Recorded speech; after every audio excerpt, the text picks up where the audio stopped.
In the 6th year of our marriage, James left me behind once again. I braved the rain alone to attend the banquet.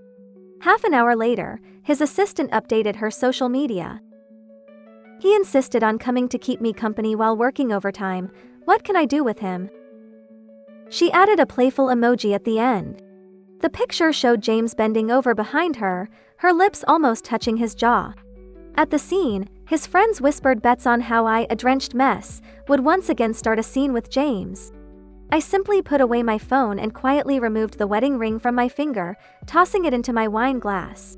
There was no need to spoil the mood over irrelevant people. Chapter 1. When James returned, I had just gotten home not long before. Last week, he was named the new young technology leader. In his excitement, he said he wanted to celebrate with his friends.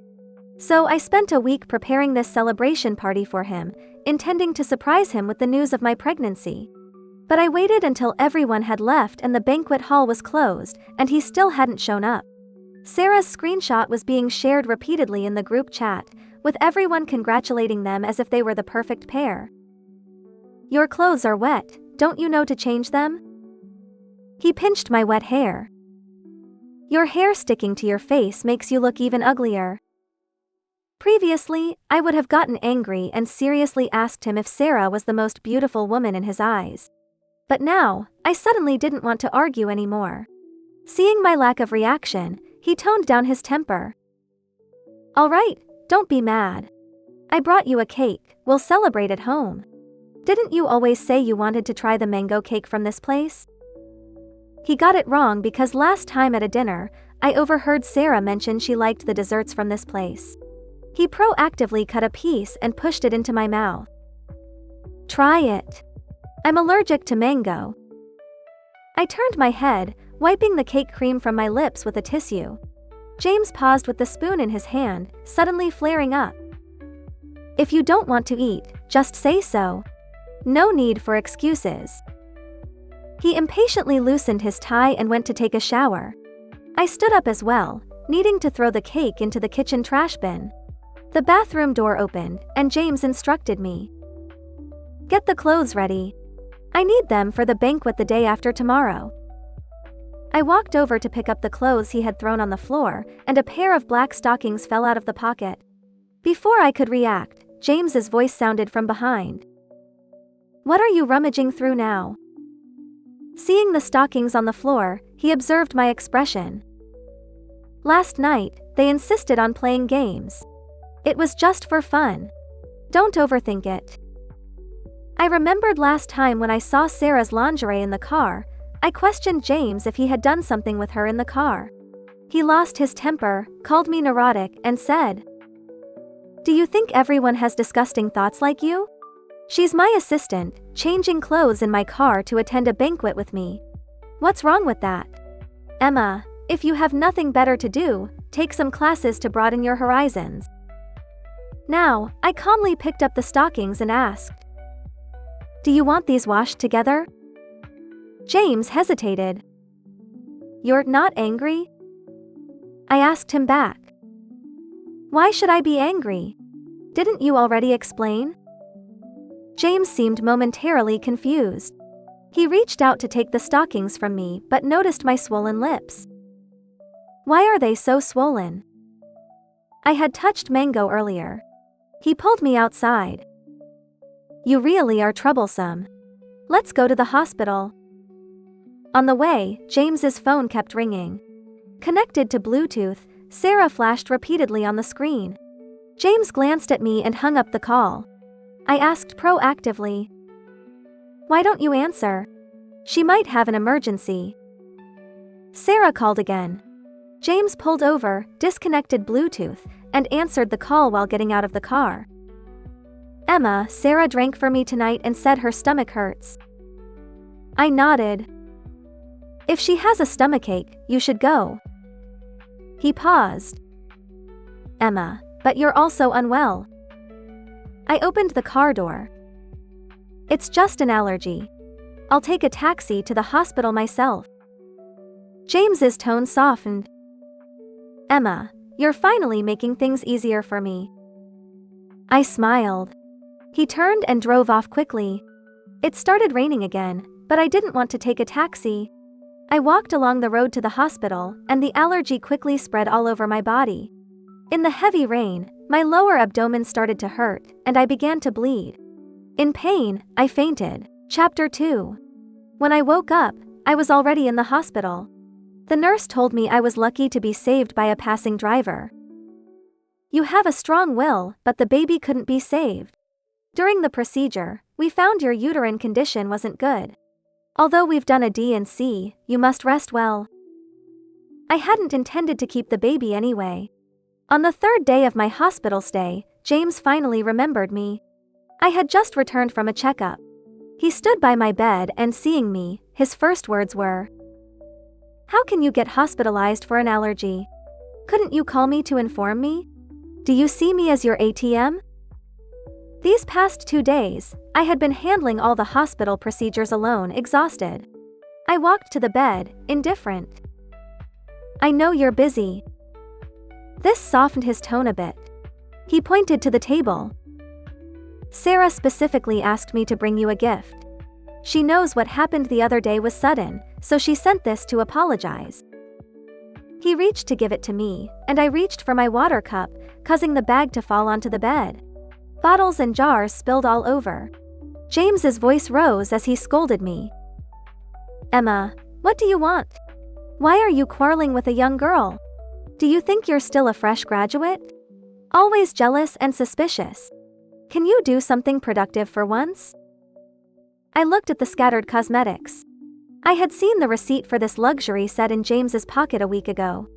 It clearly marked the gifts. And the scattered items were exactly those gifts. I leaned back, closing my eyes. Since I'm always unproductive, I don't need such expensive cosmetics. James roughly pulled me up. "What's your attitude? Show some manners." For years, James had belittled my education and poor background, saying I was no help in business and embarrassed him at social events. He had long forgotten that when his family couldn't afford to send him to school, I worked multiple jobs to pay his tuition. In the freezing winter, my hands were covered in chilblains, but I never complained. Now, he constantly used my lack of education to insult me. In the past, I would argue, citing everything I had done for him. Now, I didn't want to anymore. I threw off the blanket and got up. "Yes, I have no manners." James impatiently grabbed me. "What are you up to now? The bed is dirty. It needs changing."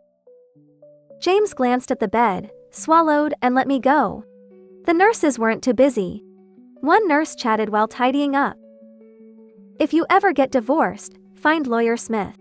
He's great at handling divorce cases, ensuring your husband gets nothing." "Oh, stop it. I still hope my husband turns out well. Don't jinx it." I asked the nurses to help change the sheets. As I turned away, I reconsidered and went back. "Excuse me, could I get the contact information for that divorce lawyer you mentioned?" Chapter 3. James saw me ending a call as he came out. Secretly making phone calls? I walked past him into the ward. "My friends are ordinary people. You wouldn't be interested." James muttered that I was being unreasonable. "This weekend is my grandmother's birthday. Since she's in a good mood, I'll take you to the family home for a meal." He emphasized, "Dress properly. Don't embarrass my parents and grandmother." He knew I always wanted to get along with his grandmother, trying to please her after we got married. But the gifts I sent were always thrown out by her the moment I left. And James never missed a chance to ridicule me. "Emma, you're like a dog wagging its tail in the yard." Saying this, he would squat down to play with the dog. He thought I would cherish this opportunity, but I indifferently said, "We'll see. If I'm free." James's expression froze. "You." I ignored him, went into the bathroom, and closed the door, shutting out his voice. When I came out, James was on the phone. I overheard. "Sarah, I really can't leave tonight. I have to stay with her." Hearing the door, he turned and hung up. "Sarah's stomach still hurts. I didn't let him finish. Then you should be with her. Anyway, it's uncomfortable to sleep in the hospital. It'll affect your work. His expression grew more puzzled. Emma, why are you so generous now? I wasn't always generous, especially about James staying out late. At first, he used work as an excuse. Later, I found out he was helping Sarah with her tasks. It was fine if they couldn't finish at work, but soon, even during our meals, he would take her calls. He would go to the balcony to answer, and by the time he returned, the food I prepared would be cold. Then, he would complain. Emma, can you put more effort into cooking? How can you serve such terrible food? I asked him. Didn't you finish talking at work? He ignored me. Later, work seemed endless, and James frequently stayed out all night.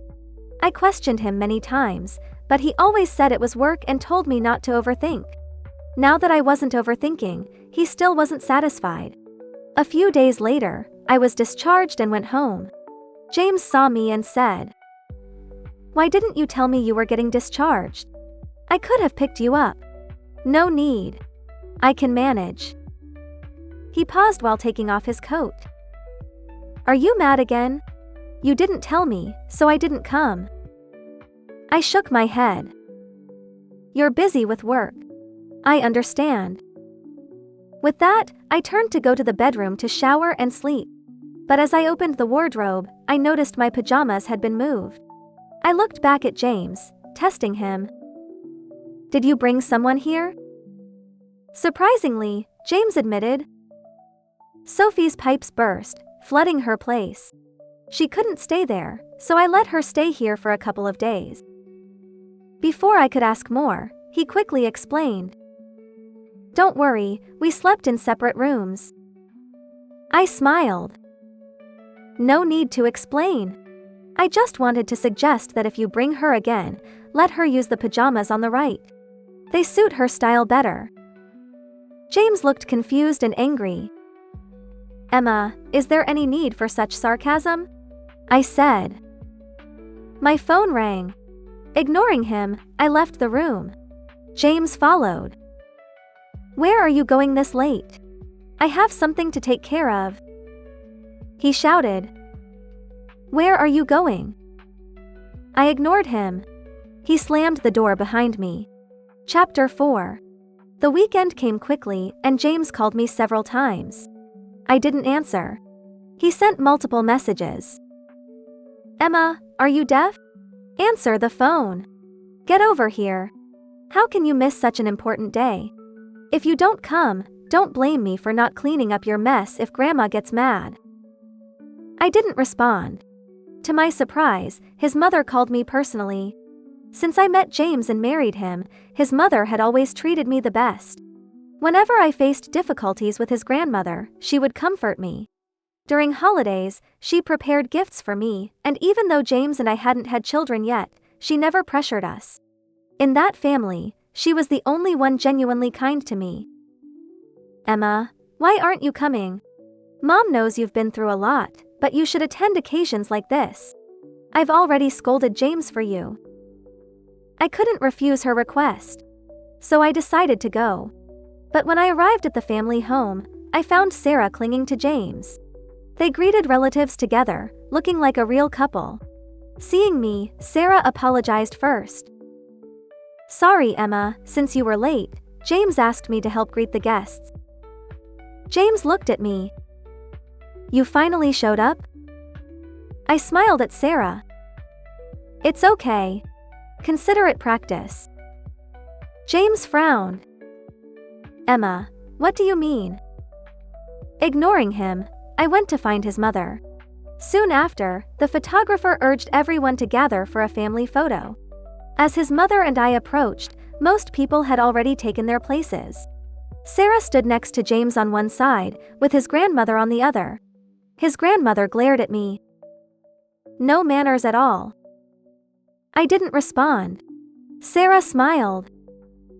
"Emma, there's no room here." James glared at me silently. His mother quickly intervened. "Emma, come stand next to me. Hold my arm. She tried to pull me over, but I suddenly felt out of place in the lineup. Before I could move, James snapped. Emma, what are you doing? Can't you hear Mom talking? Are you going to cause a scene at Grandma's birthday party? If you don't want to take the photo, just leave. Sarah's smile widened. His mother's hand stiffened and she scolded James. James, what are you saying? I stopped her and looked at James. Yes, I don't want to take the photo. I pulled the divorce papers from my bag and threw them at James. James, let's get divorced. James was stunned. Chapter 5. The room fell silent. Relatives and friends stared at me. Whispers arose. A country girl is still a country girl, no sense of occasion. Grandma was right, she's out of place and not a match for James. James has been suffering. How could he tolerate such a woman? His grandmother's gaze grew more disdainful. James clutched the divorce papers, not even glancing at them, and threw them to the ground. Emma, enough! Do you know what today is? Stop this nonsense. I looked at him seriously. I'm serious. Please take a closer look. With that, I turned to leave. His mother, recovering from her shock, urged James. James, go after her. Emma. James's voice was full of anger. Why should I? If she wants to leave, let her. Don't pamper her. Sarah suddenly caught up, grabbing my hand. Emma, don't be angry on such an important day. Don't make a scene in front of the relatives. Her words prompted others to praise her for being considerate. Especially his grandmother, who immediately looked at her with affection. I pulled my hand away. Before I could speak, Sarah fell to the ground. She looked up at me pitifully. Emma, I was just trying to help. Why did you hit me? James didn't ask for details, rushing over to help Sarah and holding her close. Emma, are you being reasonable? Apologize to Sarah. She fell on her own. Why should I apologize? James. How could she fall on her own? Apologize now and we'll forget about it. Apologize? In your dreams. I turned to leave. Sarah clung to James, crying. James, it's okay. I'm fine. Don't make things difficult for Emma. It's my fault. James's cold voice came from behind. Why apologize to her? Ignore her.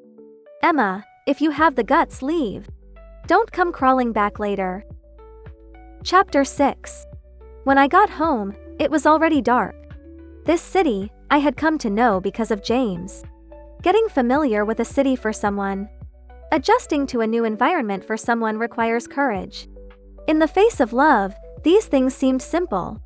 But now, looking at this city, it felt so unfamiliar. Unfamiliar to the point of resistance. After my college entrance exams, I worked in a restaurant to help support my family. Late at night, a drunk customer grabbed me, forcing me to drink. I resisted, and they tried to force alcohol down my throat. I struggled, desperately calling for help, and just before the alcohol reached my mouth, someone pulled me away, shielding me. What kind of man bullies a woman? If you want to drink, I'll drink with you. Without a word, he drank. The one who saved me was James. Seeing his courage, the troublemakers backed off. Shaken, I finished my shift, and on my way home, I saw someone being attacked in an alley. Hearing the punches and threats, I realized it was James getting beaten up. I shouted. The police are here. The attackers scattered. I found him bleeding and took him to the hospital, exchanging contact information. After a few encounters, we felt drawn to each other and started dating. I later learned he was here to unwind, facing a family business crisis on the brink of bankruptcy. He had worked hard to get into college but now couldn't afford it. So, I ended up supporting his education. After graduation, we married, changed our fate with knowledge, and he became a business success. For years, I followed him alone. I took care of his every need, meticulously managing our life. I thought our good days had come, but step by step, we drifted apart. I couldn't pack my things all at once in the home we had built. Everywhere held traces of our life together, memories of James and me. But now, the beauty had faded and we had become strangers. Chapter 7. I returned to my hometown overnight.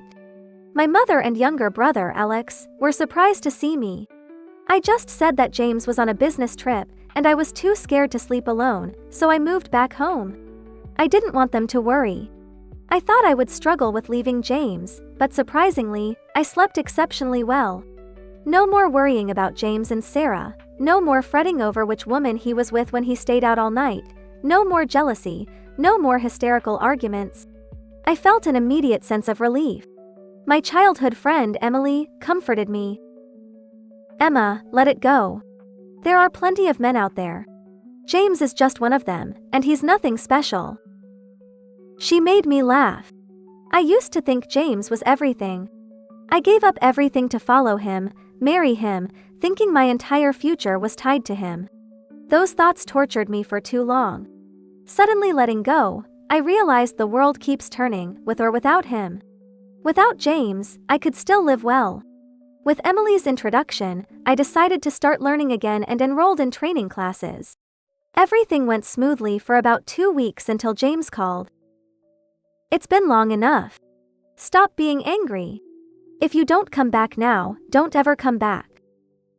He maintained his arrogant and superior attitude. I only cared about the divorce. "When are you free to finalize the divorce?" James immediately sounded angry. "Emma, don't push your luck. Get back here now. I've given you a way out. Don't be ungrateful. I'll give you 1 day. If you don't come back, don't expect me to take you back later." I hung up the phone. Noisy. I thought James would be too angry to contact me, but 2 days later, he called again. This time, I didn't answer. I was busy with classes and assignments and didn't want to waste time arguing with him. After I hung up, he sent a message. "I'm here on business, just passing through. Here's the address. You have 30 minutes to get here." I didn't go. 30 minutes later, James called again. I still didn't answer. I sent him a message. "Unless it's about the divorce, we have nothing to talk about." A long time passed with no reply. I packed up after class and was surprised to see James waiting downstairs. Chapter 8. James held a cigarette between his fingers, wearing a long trench coat over his suit, looking dashing and elegant. Standing there, he attracted many girls' attention. He saw me, extinguished the cigarette, and walked over. As he approached, I noticed the fatigue in his eyes. "Emma, let's talk. We have nothing to talk about. Don't you think this tantrum has gone on long enough? It's been days. Isn't it time to come back? If you came to make me go back, then we have nothing to talk about. You can leave. Emma, you..." He gritted his teeth, suppressed his anger, and frowned. "Were you joking when you mentioned divorce?" "No, I was serious." James was speechless again. Seeing him silent, I turned to leave. He grabbed my arm. "Emma, what's your attitude?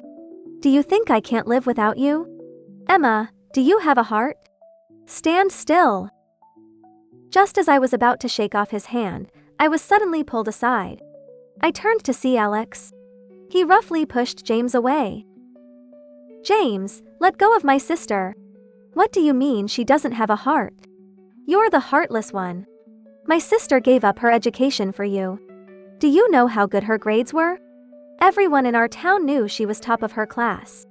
She gave up so much for you, and you didn't appreciate it. And now you made her terminate her pregnancy. Do you know how many jobs she worked to support you in school? She washed dishes in freezing water until her hands were swollen with chilblains. Her stomach pains persisted even when she got pregnant. Do you know how hard it was for her to carry a child? I don't want to talk to you. Let's go, sis, we're leaving." Alex pulled me away decisively. James's face showed guilt after hearing Alex's words. He opened his mouth several times but couldn't speak. Finally, he seemed to snap out of it and ran after us. Emma! He grabbed me, breathing heavily, his voice trembling. An abortion? Is it true? Alex pushed him away. I what? Get lost. Alex dragged me away again. James staggered back several steps after being hit on the shoulder. He was in shock, unable to clear his mind, and was almost hit by a passing car. He looked at me murmuring, Emma, I really didn't know. Chapter 9. After seeing each other that time, James didn't contact me for several days. I enjoyed the peace, allowing me to focus more on my studies. One night, I was studying late for an exam the next day. Just as I was about to sleep, James's call came abruptly. Persistent as ever, I thought it might be important, so I answered. Emma, I drank too much again tonight. My stomach hurts. Can you come back and make me some stomach-warming soup? He sounded genuinely drunk. I said, James, you shouldn't call me. Call Sarah. She would be happy to make soup for you. Emma. I didn't let him finish and hung up. Messages started coming in one after another. They were all from James. Emma, you know I only like the stomach-warming soup you make. Emma, I feel terrible. Please don't hang up. Emma, I drank a lot at a business meeting. I make money to give you a good life. Please believe me. Don't you care about me anymore? I didn't read all his messages and only replied, asking him to seriously consider the divorce. James finally stopped messaging. I thought he had finally accepted the divorce, but 2 days later, his mother came to see me. Emma, I hope I'm not bothering you. She was very polite, bringing many supplements. Women need to take care of themselves after a miscarriage. I'm sorry I found out too late. Otherwise, I would have taken better care of you. I went to a Chinese medicine clinic and got some tonic specifically for post-miscarriage recovery. Please drink it. I invited her in. Mom, you didn't need to come all this way. It's over between James and me. Since you already guessed why I'm here, I hope you'll reconsider. She took my hand. You and James have been together for so long. All couples have their ups and downs. He promised me he would prioritize you from now on. You're both still young. With proper care, you can still have children. I interrupted her. Mom, I know you've always treated me well since I married James. But my patience has worn thin. Mom, I'm truly tired. If you really care about us, persuade James to finalize the divorce. It's best for everyone. My words left her silent. I intended to see her out, but when I opened the door, I saw James standing outside. His eyes were red, his hair disheveled, leaning against the wall, struggling to speak. Emma, can you give me another chance? He called my name, then fell silent. His mother held my hand, tears in her eyes. Emma, please think it over. I don't want to lose you. In the end, I could only respond with silence. Chapter 10. After that day, James started appearing frequently. Every time I went out or finished class, he was the first person I saw. He insisted on escorting me, refusing to leave. Flowers were delivered to my door daily, with the same card each time. I'm sorry. I wasn't fond of flowers, and throwing them away every day was tiring. Since I wouldn't let him in, he came to my training center. Every day at noon, he brought lunch he made himself. Whether I ate it or not, he persisted. Old friends started teasing him and us, saying he was truly in love with me. Some said I was clever, having James wrapped around my finger. Rumors spread, and eventually, trouble followed. One day, as I entered the training center, I noticed everyone looking at me strangely. Following their gaze, I saw a video playing on the big screen. In the video, I was crying, apologizing to James, begging for his forgiveness. The setting was a booth in a club. James and Sarah sat on the sofa. I bowed my head. James, it's my fault. I didn't mean to mess things up. Please don't be mad, okay? I won't do it again. I kept apologizing, but James remained unmoved. Sarah crossed her legs, looking at me disdainfully. Emma, you don't understand business. Stop meddling and causing trouble for James. Do you know how much the company will lose if this deal falls through? I remembered that day. I had offered to help James with a business engagement to ease his burden. I didn't know the other party was superstitious about conflicting zodiac signs. Looking back, Sarah must have known. She deliberately mentioned my zodiac sign at the table, which clashed with the client's. The client was outraged and stormed off. James scolded me for being careless and embarrassing. Sarah played the good cop, explaining, Emma, many business people follow these superstitions for good luck. It's important to respect that. I thought it was my fault and sincerely apologized to James. It turned out Sarah had set me up. Sarah clapped her hands, appearing before me. Emma, look at how you used to be, no better than a dog. Now you want to change and act all high and mighty. I won't give you that chance. She walked up to me. Emma, you're like a haunting ghost. If you want a divorce, hurry up and do it. Stop dragging James down. You're shameless and uncultured. I don't even know what to say to you. She laughed. Look at you in the video, begging like a dog. Someone suddenly shouted her name. Sarah, what's wrong with you? I turned to see James. He turned off the video and pulled Sarah away from me. When did my business become yours to meddle with? Sarah, who do you think you are? You're just my assistant. Get that through your head. Watching James scold Sarah, I realized he looked just like he did when he used to scold me for her sake. I found it laughable. Ignoring them, I walked away. James hurried after me. Emma, let me explain. I didn't send her. It didn't matter anymore. I stopped and looked at him seriously. James, stop deceiving yourself. The morning sun was blinding. I sighed. I just want a peaceful life. Don't you get it? James, I don't love you anymore. His lips trembled, hands shaking. He muttered to himself. How can that be? I don't believe it. Emma, how can you not love me anymore? No, it can't be. He repeated, collapsing against the wall. Emma, how did I lose you? Chapter 11. James finally agreed to the divorce. Leaving the civil affairs office, I sighed deeply in relief. I was glad I knew when to cut my losses. Later, I heard from friends about what happened to James. Not long after our divorce, he fired Sarah.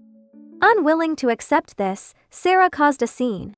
Sarah's relatives and friends camped outside James's company and home, demanding compensation and responsibility. Annoyed, James paid them off repeatedly, but they wouldn't leave. In desperation, James resorted to illegal means to retaliate against Sarah. Enraged, Sarah reported him. James was arrested, and his company collapsed. The scandal erupted, and Sarah could no longer hide the truth. Her relatives found out she was the mistress. Her mother publicly beat her and forced her to apologize to the relatives. Realizing they were deceived, the relatives cut ties with Sarah's family. Sarah could never lift her head again. Over the years, I gained and lost. Every decision, every turn, brought me here, and there's no need to complain. I must strive, and from now on, I will live my own life. The end.